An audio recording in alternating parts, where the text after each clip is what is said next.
2025 fut une année exceptionnelle pour les Émirats arabes unis, où la victoire semblait assurée et les stratèges d'Abu Dhabi inarrêtables. Au Soudan, les forces de soutien rapide, appuyées par les Émirats, ont commis des actes parmi les plus sombres de l'humanité, et les Émirats n'ont reçu qu'une légère sanction. Au Yémen, le Conseil de transition du Sud, soutenu par les Émirats, contrôlait presque tout le pays, s'appropriant le pétrole, défiant l'Arabie saoudite et réclamant la reconnaissance d'un nouvel État. Au Somaliland et Puntland, les Émirats arabes unis ont fait des aéroports et ports des points clés d'un nouvel axe régional. Et en Libye, il semblait évident il y a seulement quelques semaines que les Émirats allaient provoquer un grand bouleversement, et très bientôt. Mais au cours des premières semaines de 2026, la véritable nature du nouvel axe d'Abu Dhabi a été révélée aux yeux du monde entier. Pas une grande machination politique, mais un tigre de papier. Une illusion qui s'effondrerait face à la moindre résistance. Les Émirats arabes unis sont passés de l'ascension à la retraite très rapidement. Et maintenant, il y a une réelle possibilité que les Émirats arabes unis soient amenés à payer pour leurs transgressions, dont certaines sont extrêmement graves. Il y a 4 lettres essentielles en géopolitique, FAFO. Après des années à s'impliquer dans les affaires internationales de la région, il semble que les Émirats arabes unis vont le découvrir. Yémen ressuscité. Le 18 décembre 2025, notre équipe de Warfront a diffusé un épisode « Le Yémen étant mort, voici ce qui le remplacera ». À l'époque, le Conseil de transition du Sud, une faction dissidente yéménite, prenait de l'ampleur grâce à des véhicules blindés, des obusiers chinois fournis et des conseillers venus des Émirats. Sur le terrain, le Conseil de transition du Sud avait totalement défait le gouvernement yéménite reconnu, soutenu par l'Arabie saoudite. Le Conseil de transition du Sud a rapidement pris le contrôle de la majorité des champs pétrolifères, de toute la frontière avec Oman et de la côte sud du Yémen. Il pouvait désormais revendiquer un territoire aussi vaste que l'ancien Sud-Yémen. Après avoir expulsé le gouvernement yéménite d'Aden, le Conseil de transition du Sud demanda fièrement aux observateurs occidentaux de le reconnaître comme État souverain. Donnez-leur des armes et ils agiront. Ils chasseront les rebelles Houthis, Al-Qaïda et tout groupe terroriste osant entrer au Yémen. À ce moment-là, le Conseil de transition du Sud semblait vraiment réussir. Le gouvernement soutenu par l'Arabie saoudite, et plus important encore, les puissantes milices tribales qui le soutenaient, s'étaient pratiquement retirés de leur territoire à mesure que le Conseil de transition du Sud avançait, refusant de se battre pour les villes ou les routes stratégiques et allant même jusqu'à fuir sur le sol saoudien pour leur laisser le passage. Mais le Conseil de transition du Sud et les Émirats arabes unis, qui l'avaient soutenu depuis des années, allaient vite réaliser que leur célébration était prématurée. Nous devons maintenant préciser pour nos fidèles spectateurs de Warfront que oui, le rebondissement qui va suivre est quelque chose que nous avions hâte de partager avec vous. Comme vous l'avez sans doute remarqué, le Venezuela, l'Iran et l'ordre occidental ont tous été impliqués. Les dernières semaines ont été très mouvementées. Mais pendant que le monde était captivé par le chaos et les bouleversements dans d'autres pays, l'Arabie saoudite et ses alliés tribaux ont sérieusement botté des fesses au Yémen. À leur arrivée en Arabie saoudite, ces tribus ne battèrent pas en retraite, mais rassemblaient des dizaines de milliers d'hommes pour préparer une contre-attaque massive. Ils ne voulaient pas seulement créer une zone tampon ou reprendre assez de territoire pour que le gouvernement du Yémen survive. Ils reprenaient tout ce que le Conseil de transition du Sud avait pris, ainsi que les territoires où ils vivaient depuis des années. Et cette fois, ils avaient un soutien aérien. Maintenant, pour comprendre ce qui s'est passé ensuite. Comprendre comment se déroulent les combats au Yémen est essentiel, car cela diffère grandement du reste du monde. Les offensives militaires dans cette région du Yémen se déroulent à travers d'immenses étendues désertiques vides, en utilisant des groupes relativement petits de combattants qui peuvent se déplacer rapidement dans toutes les directions et qui ont tendance à voyager assez léger. Parce qu'ils n'ont pas beaucoup de monde à disposition, ils évitent le combat urbain où les batailles peuvent devenir très coûteuses très rapidement. Entre la mobilité d'une force d'attaque, le faible nombre de défenseurs dans une zone donnée et le fait que personne ne veut se battre à mort. En ville ou en village, ce type de guerre avantage surtout l'assaillant, quel qu'il soit. Mais quand ce fut le tour du Conseil de transition du Sud, les forces tribales soutenues par l'Arabie saoudite avaient que les deux choix. Se battre, exposées en plein désert, avec le risque d'être coupées et encerclées par des forces attaquantes constamment en mouvement, ou bien abandonner le territoire et survivre pour se battre un autre jour. Mais une fois que le Conseil de transition du Sud avait pris tout ce territoire, il avait essentiellement changé de rôle. Désormais, ces forces devaient choisir soit de défendre en plein désert, soit de battre en retraite. Déjà difficile pour ces tribus soutenues par l'Arabie saoudite de se défendre face à l'ascension du Conseil de transition du Sud, les problèmes du Conseil de transition du Sud s'annonçaient encore plus graves. Le Conseil de transition du Sud avait apporté cette artillerie chinoise. Mais les tribus contre-attaquantes bénéficiaient du soutien aérien saoudien, et si le Conseil de transition du Sud voulait se défendre dans le désert, alors il serait tour des cibles faciles. Après le début de la contre-offensive soutenue par l'Arabie saoudite, le résultat a été rapide et décisif. Le Conseil de transition du Sud a perdu ses possessions dans les provinces orientales peu peuplées de Hadramaut et Al-Mahra, ainsi que les champs pétrolifères, postes frontières et la côte sud lucrative. Ensuite, ils ont perdu le territoire du Sud, où ils étaient enracinés depuis de nombreuses années et où leur mouvement séparatiste bénéficiait d'un véritable soutien parmi la population locale. Ils ont perdu Aden, qu'ils contrôlaient depuis longtemps, bien qu'ils aient laissé la République du Yémen y installer un siège gouvernemental. Ils ont été repoussés vers une étroite bande côtière du sud-ouest, piégés entre les forces Houthis au nord et celles soutenues par l'Arabie saoudite à l'est. Rapidement, des responsables du Conseil de transition du Sud ont préféré soutenir le gouvernement yéménite plutôt que risquer l'élimination. Après cela, le chef du Conseil de transition du Sud s'est enfui en bateau à travers la mer Rouge, puis a été rapatrié aux Émirats, dans la disgrâce. Le 9 janvier, le Conseil de transition du Sud a été dissous malgré l'opposition de certains membres. Ce qui semblait être la naissance d'une nouvelle nation a été confirmé comme l'un des retournements militaires les plus spectaculaires de l'époque moderne. Quant aux Émirats, ils n'ont pas décidé d'essayer de tenir la ligne. Ils n'ont pas envoyé de soutien aérien, ils n'ont pas envoyé de mercenaires et ils n'ont pris aucune des autres mesures qui auraient pu permettre à leurs alliés par procuration de survivre. Au lieu de cela, ils ont quitté le pays avant même que la contre-offensive ne soit terminée, retirant leur soutien militaire au Conseil de transition du Sud et le condamnant à un effondrement final. Nous revenons sur l'ascension et la chute du Conseil de transition du Sud pour rétablir la vérité, contrairement à nos propos passés. Le Yémen n'est finalement pas mort. Il a sombré dans le coma pendant quelques semaines avant de guérir. Félicitations au gouvernement reconnu internationalement. Un simple regard sur la durée de l'épisode devrait suffire à le montrer. L'histoire d'aujourd'hui dépasse la victoire des forces soutenues par l'Arabie saoudite au Yémen. Aussi dramatique soit-elle, la défaite du Conseil de transition du Sud n'est qu'un revers parmi d'autres grands échecs des Émirats arabes unis. Non dans ces villes dorées, mais via le réseau de groupes par procuration qu'elle a longtemps cultivé à l'étranger. Effondrement du nouvel axe. Maintenant, lorsque vous pensez à un axe moyen-oriental de force par procuration, vous pensez probablement à la nation d'Iran, et, à juste titre.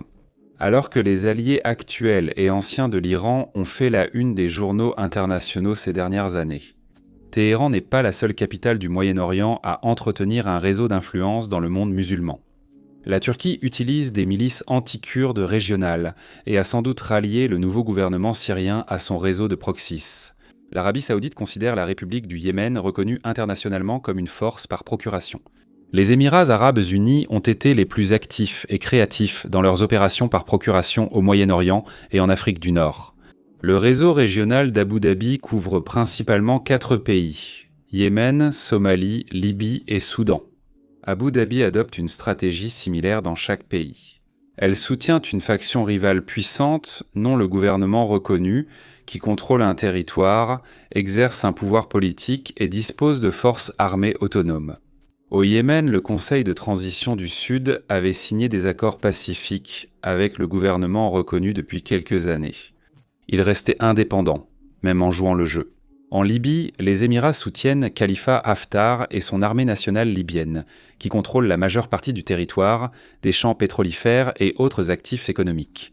En Somalie, les Émirats coopèrent avec toutes les parties, mais surtout avec le Somaliland, État séparatiste peu reconnu, et le Puntland autonome. Au Soudan, les Émirats soutiennent les forces de soutien rapide, une force de combat principalement arabe ayant revendiqué une grande partie du Soudan, commet régulièrement des atrocités et mène actuellement un génocide sous couvert du conflit.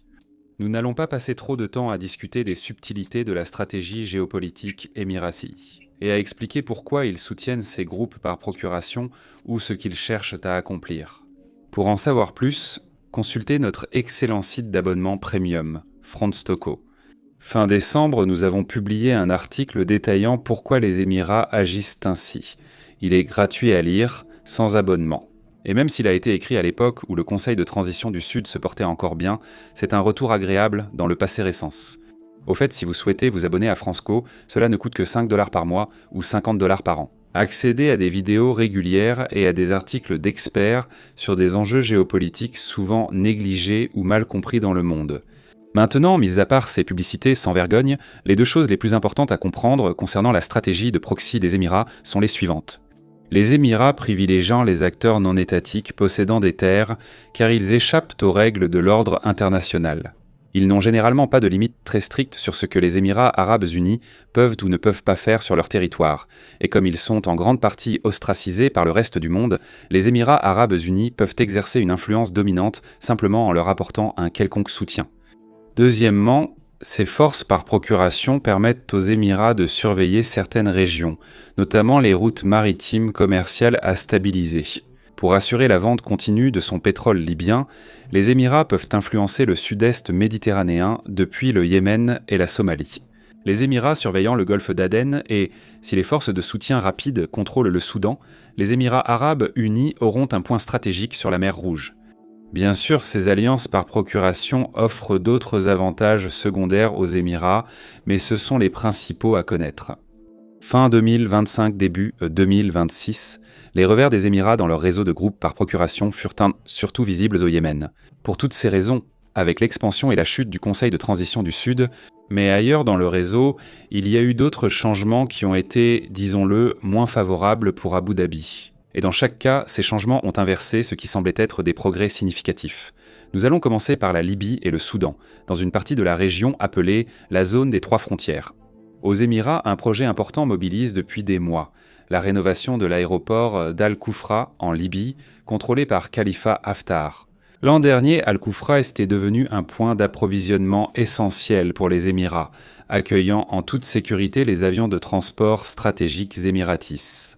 Leur cargaison est chargée dans des convois de camions transportant de lourdes charges à travers la zone frontalière contrôlée par Haftar en Libye et la zone frontalière contrôlée par les forces de soutien rapide au Soudan, afin de soutenir les forces de soutien rapide sur les lignes de front. Les forces de soutien rapide étaient déjà bien approvisionnées avant qu'Al-Koufra ne soit opérationnel, grâce à la contrebande depuis le Tchad et à des vols de fret occasionnels. Le lancement des opérations à grande échelle via Al-Koufra a grandement bénéficié à l'insurrection. Au printemps 2025, quand l'aérodrome fonctionnait à plein temps, les forces de soutien rapide perdaient du terrain. Depuis lors, ils se sont ressaisis, ont capturé toute la région du Darfour au Soudan et ont anéanti ce qui pourrait être plus de 100 000 civils lors de leur conquête apocalyptique d'Al-Fasha. Ils ouvrent de nouveaux fronts au centre du Soudan, où le régime militaire subit une forte pression.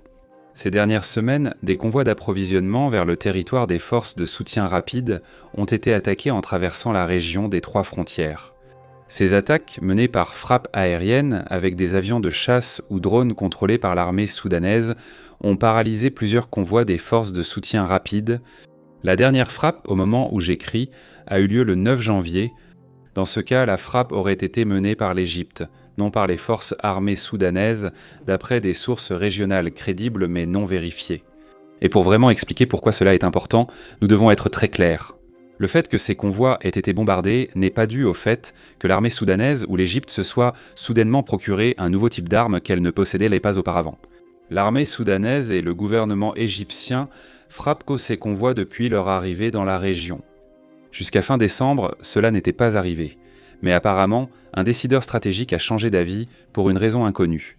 D'après des sources des forces de soutien rapide, le groupe doit envisager de rediriger les convois vers des trajets plus longs et lents, réduisant ainsi sa capacité à soutenir ses victoires sur le front. La cartographie 2026 indique que les avions sensibles reliant les Émirats à la Libye doivent éviter l'espace aérien du Soudan, du Yémen, de l'Égypte et de l'Arabie saoudite. Cela signifie qu'ils doivent voler vers le sud à travers le golfe d'Aden, puis traverser Djibouti, l'Éthiopie et le Soudan du Sud, et brièvement survoler la République centrafricaine avant de tourner vers le nord pour traverser le Tchad et enfin atteindre la Libye. Certains avions émiratis peuvent faire ce trajet, mais les avions de transport stratégique Al-Eutian, utilisés pour approvisionner le force de soutien rapide, doivent s'arrêter pour ravitailler. Ensuite, il y a la situation en Somalie, où, après des décennies d'efforts infructueux pour obtenir la reconnaissance en tant qu'État souverain, le Somaliland a finalement reçu sa première reconnaissance par une autre nation. Israël, allié discret mais proche des Émirats au Moyen-Orient, collabore souvent avec eux sur la sécurité et le renseignement, même si ce n'est pas les Émirats qui ont reconnu le Somaliland en premier. Israël, avec sa proximité et avec une administration américaine qui a envisagé l'idée de reconnaître le Somaliland, était un allié particulièrement important sur lequel les Émirats pouvaient pouvendo compter. La reconnaissance n'a eu lieu que le 26 décembre 2025. D'après des rapports internes, d'autres pays envisageaient aussi de suivre. Cela incluait les Émirats et l'Éthiopie, longtemps indécises sur le Somaliland.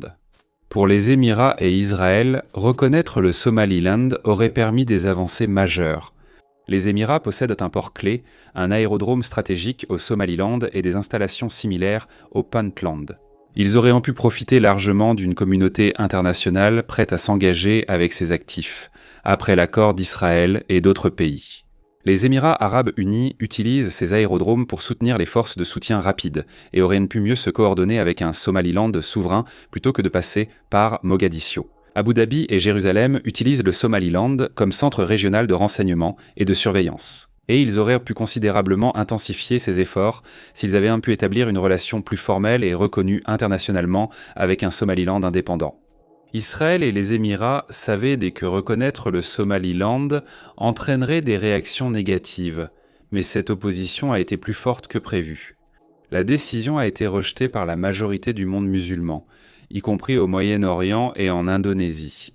Le gouvernement fédéral somalien, entretenant une relation fragile mais importante avec les Émirats, a rompu totalement ses liens avec Abu Dhabi au lieu de supporter leur décision. Cette décision a été contestée par le Somaliland et le Puntland, ainsi que par la région du Sud, de plus en plus autonome du Jubaland. Mais elle a reçu le soutien de l'ensemble de l'Union africaine, où la décision d'Israël et le rôle évident des Émirats dans cette décision ont été une source d'immense frustration. Au cours de la dernière semaine ou des 2 dernières semaines, les Émirats ont commencé à retirer du matériel militaire de certaines parties de la Somalie, en particulier d'un aérodrome important dans la ville portuaire de Bassasso, au Puntland, où, pour la première fois depuis des années, les avions de transport stratégique émiratis ne poursuivaient plus leur route vers les itinéraires de contrebande du Force de soutien rapide. Bien que les opérations des Émirats au Somaliland aient continué normalement, leur trafic aérien a toutefois baissé. Il semble que l'Arabie saoudite veuille jouer un rôle accru en Somalie pour combler le vide laissé par les Émirats. En Libye, les Émirats maintiennent une relation stable et discrète avec le gouvernement Haftar. De plus en plus d'indices laissaient de penser qu'un événement se préparait sans que ce soit clair. Au cours des derniers mois de 2025, Haftar et ses alliés avaient entrepris une réforme de leur structure militaire, participant fréquemment à des réunions inhabituelles avec d'importants soutiens régionaux comme l'Égypte et la Turquie. Ils avaient signé un accord de 4 milliards de dollars avec le Pakistan pour acheter des avions JF-17 chinois et d'autres équipements militaires. Ils ont même profité d'un accident opportun. Le 28 décembre, le chef militaire du gouvernement libyen, reconnu internationalement, est mort dans un crash d'avion peu après avoir décollé d'un aéroport turc. Les intentions précises d'Abu Dhabi pour la Libye restent inconnues. Mais il était évident il y a quelques semaines qu'un mouvement se préparait aussi dans l'organisation de Haftar. À présent, la situation en Libye évolue également. Prenez par exemple la frappe aérienne égyptienne contre un récent convoi des forces de soutien rapide. On pense que l'Égypte a déjà agi contre des convois entrés sur son territoire. C'est la première fois qu'un bombardement cible un convoi clairement sur le territoire de Haftar. Non seulement cela, mais la frappe a eu lieu seulement 2 jours avant la visite prévue au Caire de Saddam Haftar, le fils de Haftar et probable successeur, qui est également commandant de l'armée nationale libyenne. Cela s'est sûrement terminé par une forte réprimande. L'accord aéronautique de Haftar avec le Pakistan a sans doute pris un nouveau sens après certains développements dans le monde musulman. Pour faire simple, il est récemment devenu évident que le Pakistan envisage peut-être un avenir moins politiquement aligné avec les Émirats que ce que sa rhétorique des dernières années aurait pu laisser penser. Désormais, avec Haftar lié par un accord de plusieurs milliards, sa faction devra gérer l'influence pakistanaise même contre les Émirats. Un acteur dissident. Prenons du recul et regardons les 4 principales connexions par procuration des Émirats. Il est clair qu'il y a eu un changement ces dernières semaines. Effondrement du conseil de transition du Sud revers en Somalie autonome, coupure des chaînes d'approvisionnement clés vers le Soudan du Force de soutien rapide ou changement en Libye contrôlé par Haftar. L'élan dont chacune de ces forces par procuration bénéficiait pendant la majeure partie de 2025 a maintenant disparu. Ce n'est pas non plus le résultat d'échecs individuels, disons du Force de soutien rapide ici ou du Somaliland là-bas, qui serait simplement arrivé par hasard. Au même moment, un changement majeur a touché le Moyen-Orient, où des nations autrefois passives se contentèrent de tolérer. Les opérations régionales des Émirats semblent avoir perdu patience face au revers d'Abu Dhabi. L'histoire plus vaste ici est le fil conducteur qui relie les nombreux revers récents rencontrés par les alliés des Émirats, c'est l'absolu chaos des rivalités régionales qui traversent le Moyen-Orient, entre pays puissants ou riches. On ne commence pas à travailler avec des forces par procuration juste pour s'amuser, et les Émirats ne font pas exception. Ils cultivent et soutiennent des forces par procuration parce que ces forces leur permettent de faire avancer les intérêts nationaux d'Abu Dhabi au-delà de ses propres frontières, sans avoir à s'engager dans des expéditions militaires à l'étranger. Mais même si les Émirats qui sont quelque peu uniques à cet égard, ils préfèrent travailler de façon constante avec des États autonomes ou des États voyous dissidents dans les pays où ils sont les plus actifs. Ils sont loin d'être la seule puissance régionale à être engagée dans ce genre de rivalité. L'Arabie Saoudite, la Turquie, l'Éthiopie, le Qatar et l'Égypte sont chacune au cœur de leurs réseaux respectifs. Israël et l'Iran entretiennent des liens profonds, souvent imbriqués, avec des pays moins puissants de la région. Prenez le Liban par exemple, où l'Arabie Saoudite et l'Iran exercent toutes deux une influence significative et sont souvent en opposition. Ou la Jordanie qui doit gérer des relations positives avec les Saoudiens, Émiratis, Israéliens et Égyptiens simultanément. Chacun de ces acteurs régionaux cherche à dominer les réseaux d'influence, ce qui les met en conflit. Israël contre l'Iran, l'Iran contre l'Arabie Saoudite, la Turquie contre Israël, l'Éthiopie contre l'Égypte, l'Arabie Saoudite contre le Qatar, etc. Ces rivalités apparaissent parfois dans l'économie ou la culture, parfois via des forces par procuration ou par des blocus, ruptures de liens et autres mesures directes. Généralement, elles ne mènent pas à un conflit militaire direct entre les deux puissances régionales. C'est une région du monde caractérisée par des économies dépendantes du pétrole, avec des mécontentements internes latents que la plupart des gouvernements doivent surveiller de près. Et une dynamique de longue date où, dès qu'une puissance régionale semble faible, toutes les autres ont tendance à se transformer en une meute de loups, s'attaquant à tout ce que cette nation affaiblie ne peut pas défendre correctement. En résumé, la situation reste chaotique. Même sans approfondir la dynamique générale, il faut comprendre le rôle des Émirats. À bien des égards, les Émirats ont été parmi les acteurs géopolitiques les plus intéressants du Moyen-Orient depuis des décennies, et particulièrement au cours des dernières années. Malgré moins de 12 millions d'habitants et seulement 11% d'Émiratis, ils ont su exploiter leur richesse pétrolière pour devenir un acteur régional majeur. Contrairement à l'Arabie Saoudite, qui a tardé à diversifier son économie et est mise aujourd'hui sur des projets touristiques prestigieux, les Émirats ont pris la diversification au sérieux depuis longtemps. Plus encore, ils ont compris que, en donnant la priorité à des industries ou des partenariats qui sont mal vus à l'échelle mondiale, ils peuvent capter une part disproportionnée des profits, en se présentant comme un partenaire prêt à fermer les yeux. Les Émirats traitent d'importantes quantités d'or illégal ou issu de zones de conflit, le raffinent, le reconditionnent à leur marque et le vendent sur le marché international. Elle est aussi reconnue pour son environnement commercial permissif, avec de faibles impôts et peu de lois du travail, contrairement à d'autres pays riches. Et elles font face à beaucoup moins de conséquences pour tout ce dans quoi elles pourraient être impliquées à l'international. C'est cette même approche qui a poussé les Émirats à s'engager avec des forces régionales que la plupart des pays éviteraient, comme la Libye de Khalifa Haftar ou les gouvernements du Somaliland et du Puntland. En même temps, ils ignorent des abus graves de leurs partenaires étrangers, y compris des actes des forces de soutien rapide du Soudan proches du génocide. Les partenaires régionaux des Émirats remarquent souvent ces comportements, faisant d'Abu Dhabi un acteur du chaos au Moyen-Orient. Ce n'est pas un véritable État antérieur comme l'Iran. Il oscille entre agir comme un État voyou à sa guise et profiter de sa place dans l'ordre international quand cela l'arrange. toujours opportuniste dans son comportement. Les Émirats sont passés de la confrontation avec l'Iran à la négociation d'un accord de normalisation entre l'Iran et l'Arabie saoudite, de la tête du blocus régional contre le Qatar à la fin des années 2010 à une collaboration fréquente en 2025. Ce comportement n'est pas propre aux autres gouvernements du Moyen-Orient. Les Émirats agissent de même avec la Chine, les États-Unis, la Russie et l'Union européenne. Comme vous pouvez l'imaginer, les Émirats ont ainsi accumulé un capital politique important au fil du temps, pour encourager discrètement les grandes nations à le tolérer, même si ces actions ne leur conviennent pas toujours. Cela signifie aussi que, pour les autres puissances du Moyen-Orient, les Émirats sont une source constante d'ennui. Il en est de même pour le soutien des Émirats à leurs forces supplétives et à d'autres pays de la région agissant souvent de façon indépendante. Le soutien des Émirats aux forces de soutien rapide et au Soudan s'oppose aux intérêts de l'Égypte, de la Turquie et de l'Iran, qui appuient les forces armées soudanaises. Les Émirats soutiennent Haftar en Libye, contrairement au Qatar et, jusqu'à peu, à la Turquie. La Turquie a récemment réévalué sa position sur la Libye. En soutenant le Puntland et le Somaliland, les Émirats posent de problèmes à la Turquie. L'Arabie saoudite, l'Égypte et le Qatar investis dans le gouvernement fédéral somalien à Mogadiscio.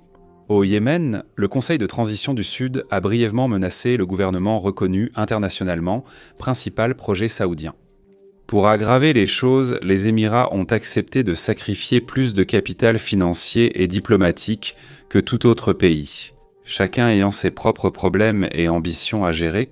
Alors que les Émirats arabes unis restent en grande partie concentrés sur leurs ambitions régionales dévoyées, c'est justement à cause de cette dynamique de longue date que les événements des dernières semaines ont été un tel choc. Ce n'est pas tout. Riyad, Ankara, Le Caire ou Doha en ont eu assez du mode habituel avec les Émirats et veulent imposer leurs propres règles. Les projets menés depuis des années par les Émirats échouent simultanément à Abu Dhabi et plusieurs rivaux régionaux sont impliqués. La Turquie, l'Égypte, l'Arabie saoudite et d'autres pays jouaient que tous un rôle simultanément. Pas en attaquant directement les alliés des Émirats, mais en usant de leur influence pour éliminer les portes dérobées et arrangements diplomatiques sur lesquels les Émirats comptaient. Lorsque la stratégie régionale des Émirats dépendait de la tolérance d'autres nations envers leurs excès, cette tolérance a soudainement disparu. La raison précise de ce changement, et son timing, restent difficiles à expliquer. L'explication la plus simple pourrait venir d'Arabie saoudite. Avec le recul, la prise de contrôle séparatiste sur la majeure partie du Yémen fut une erreur stratégique, non une victoire dans la conquête de l'ancien Sud-Yémen. Le Conseil de transition du Sud et ses soutiens émiratis ont toutefois hissé leur drapeau sur de nombreuses villes et villages. Mais ils se sont aussi énormément surexposés en dispersant leurs forces sur un vaste territoire, puis en redéployant une grande partie de ces forces vers une zone côtière pour des opérations contre Al-Qaïda. Et en oubliant ou en sous-estimant la difficulté de conserver leur nouveau territoire dans un endroit où la guerre offre presque toujours un avantage écrasant au camp attaquant. Peut-être quand Riyad a vu que les tribus soutenues lui restaient fidèles et prêtes pour une contre-offensive. Mohammed Ben Salmané a appelé d'autres dirigeants régionaux et élaboré un plan pour exploiter leur erreur. Ou peut-être était-ce une combinaison plus large de facteurs qui a soudainement fait comprendre à ces nations à quel point les Émirats étaient un proche de changer la physionomie de toute la région. Examinez la chronologie. Le Conseil de transition du Sud contrôle la majeure partie de l'ancien Sud-Yémen. Dès le 9 décembre, la campagne aérienne saoudienne a débuté le 30 et la contre-offensive terrestre le 2 janvier, tandis que des partenaires émiratis remportaient aussi d'importantes victoires à la même période. Les forces de soutien rapide ont capturé la ville stratégique de Baba Noussa, le premier, et ont pris le contrôle des champs pétrolifères vitaux de Eglig au Soudan. Le même jour, le Conseil de transition du Sud a renforcé son contrôle sur le territoire brièvement capturé. Une semaine plus tard, le Puntland et le Somaliland ont rejoint une réunion des groupes d'opposition somaliens qui ont menacé de créer un gouvernement parallèle. Revenons à mi-décembre 2025. Les Émirats et leurs alliés semblaient en pleine ascension, tandis que Riyad et d'autres rivaux restaient à l'écart, ruminants. 4 jours avant la première frappe saoudienne au Yémen, des acteurs mondiaux ont commencé à reconnaître que les acquis des Émirats pourraient être durables. Ce jour-là, Israël a reconnu le Somaliland, une décision probablement soutenue en privé par les États-Unis. La menace d'une présence israélienne accrue au Somaliland a confirmé les craintes régionales sur un partenariat sécuritaire israélo-émirati grandissant, encerclant les États du Golfe et donnant à Israël un point d'appui dans la Corne de l'Afrique. Ajoutez à cela la menace que l'Éthiopie, les Émirats et d'autres nations puisseront bientôt reconnaître le Somaliland. Et les autres puissances de la région ont peut-être tiré une conclusion plus large. Cette ambition émiratie était restée incontrôlée trop longtemps. S'ils n'agissaient-ils pas, ils regretteraient tôt leur inaction pendant des décennies. Notre équipe de Warfront n'a pas encore gagné la confiance personnelle des dirigeants régionaux comme Mohamed Ben Salmaneh, Mohamed Ben Zayed Erdogan ou Netanyahou. Donc même si nous pouvons nous connecter au département d'État, nous ne pouvons pas confirmer directement les raisonnements que cette chronologie semble impliquer, ni répondre aux problèmes plus larges de la poule ou de l'œuf qui entourent toute cette affaire. Les événements des dernières semaines étaient-ils spontanés, avec Riyad voyant son opportunité et parvenant à en profiter, ou bien y avait-il déjà un plan en cours, ou du moins des éléments de coordination régionale contre Abu Dhabi, où les puissances régionales étaient prêtes à passer à l'action dès que les Émirats se seraient trop engagés au Yémen. Mais même si nous ne pouvons pas vraiment résoudre cette énigme avec les informations dont nous disposons, nous pouvons introduire un dernier élément dans cette discussion. Un nouvel accord de sécurité régionale qualifié par certains experts de nouvel OTAN musulman. La brebis galeuse. En septembre 2025, l'Arabie saoudite a signé un pacte de défense avec le Pakistan, puissance nucléaire et acteur industriel croissant dans le monde islamique. Le traité a été signé une semaine après la frappe aérienne israélienne au Qatar, où Jérusalem a tué des dirigeants du Hamas installés depuis des années. Cet incident a bouleversé le Moyen-Orient comme jamais les violences Israël-Iran auparavant. Le degré d'ébranlement de l'Arabie saoudite et du Pakistan se voyait dans leur niveau d'engagement mutuel. Selon cet accord, l'Arabie saoudite et le Pakistan s'accorderaient quant à la même protection fondamentale que celle que les nations de l'OTAN partagent depuis des générations. Une attaque contre l'une des nations serait considérée comme une attaque contre les deux. Début janvier 2026, ce partenariat est passé d'un accord bilatéral de sécurité entre grandes nations islamiques à un réseau multilatéral de puissances. Agissant dans l'intérêt mutuel, c'est alors que Bloomberg a signalé l'activité de la Turquie. Discussion en cours pour rejoindre cet accord et former une alliance à trois, inspirée des garanties de l'OTAN et tirant des leçons de ses faiblesses. Selon le stratège turc Nihat Ali Özkan, les trois nations prévoient un cadre où chacune aurait des rôles très spécialisés. L'Arabie saoudite apporte l'argent, le Pakistan la dissuasion nucléaire et la main-d'œuvre, la Turquie l'expérience militaire et le complexe industriel de défense.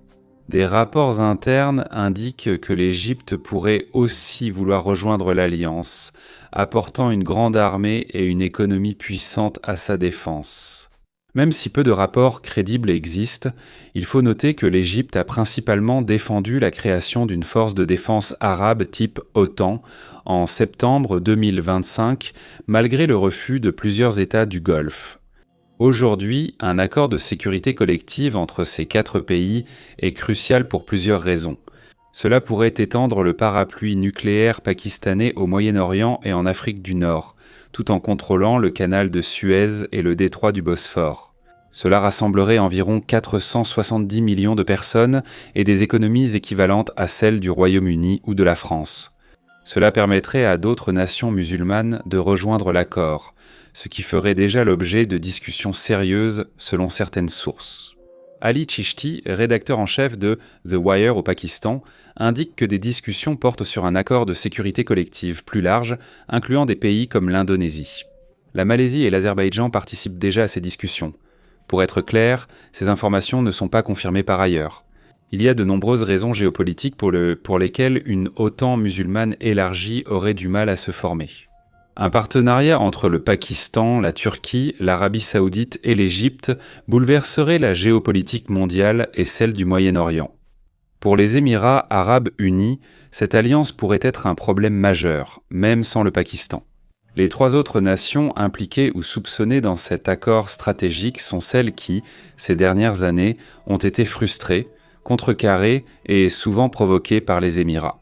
Riyad a causé la chute du Conseil de transition du Sud, tandis que l'Égypte et la Turquie ont soutenu les forces armées soudanaises.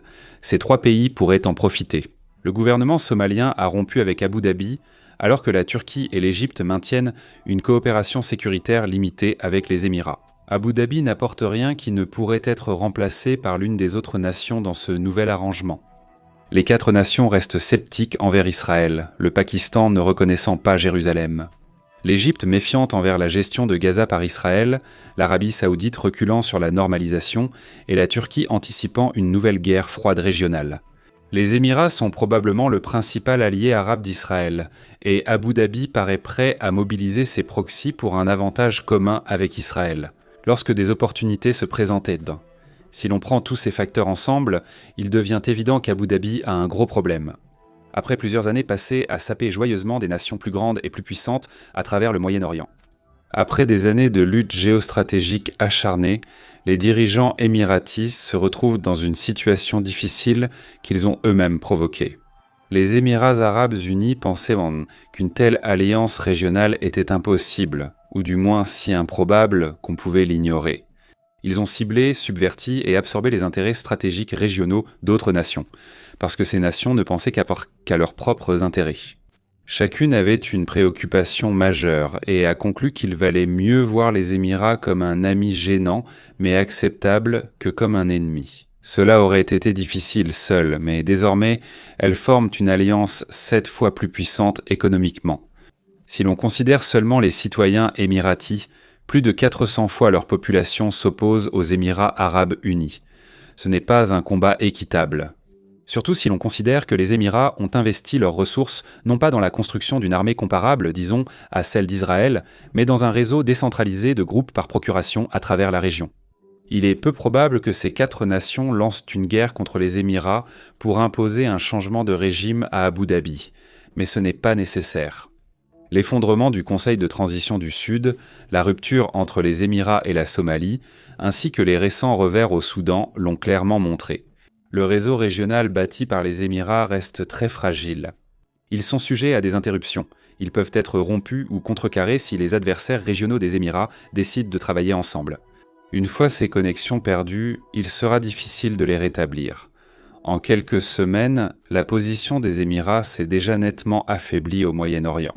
Il est vite apparu que, quand de grandes nations musulmanes s'alignent, les Émirats ne sont pas prioritaires. Ce sont des moutons noirs.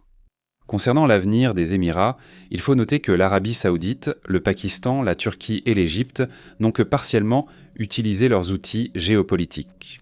Ils peuvent intercepter davantage les cargaisons émiraties vers les forces de soutien rapides, surtout si l'Égypte frappe la Libye ou le Soudan. Ils construisent donc déjà un lien militaro-industriel entre Haftar, Libar et le Pakistan, avec un accord de plusieurs milliards sur des avions de chasse déjà signés. Et la Turquie comme l'Égypte ont déjà des liens avec la famille Haftar et leur gouvernement.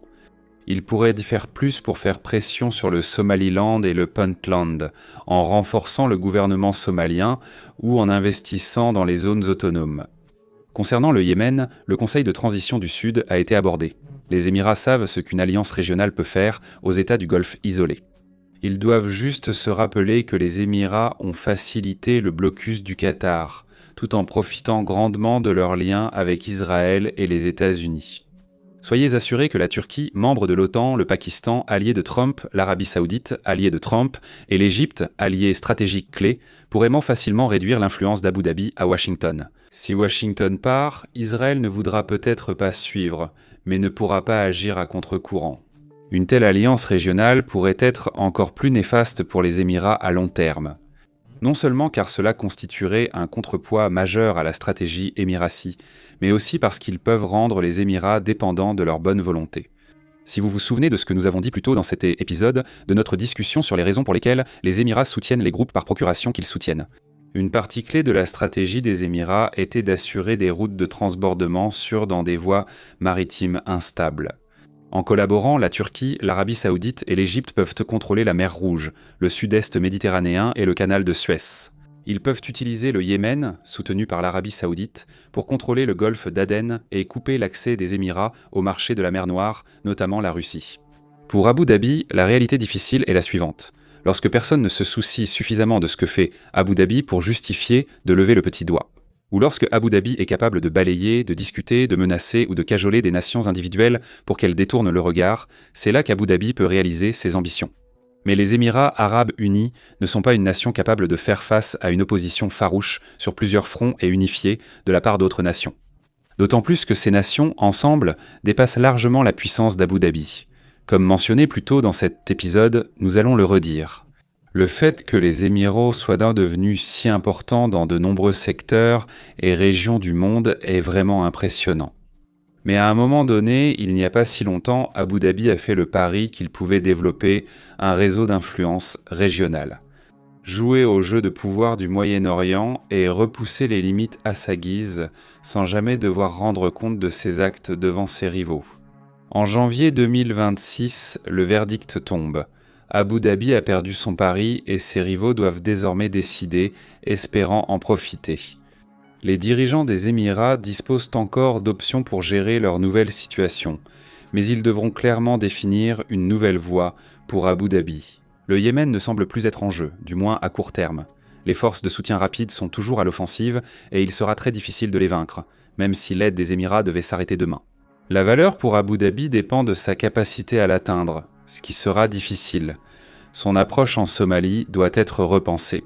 Et en ce qui concerne la Libye, il semble que les Émirats ne soient bien que la dernière puissance régionale à apprendre que les relations avec Haftar peuvent être instables. Si les Émirats maintiennent leur réseau de proxy et résistent à la pression d'une alliance régionale qui exclut Abu Dhabi, ils mèneront une bataille difficile en position de désavantage économique, stratégique et diplomatique. L'autre option pour les Émirats serait de limiter leurs ambitions. Et bien trop souvent en géopolitique, l'ambition s'avère être la seule chose qu'une nation refuse de sacrifier. Merci de m'avoir regardé.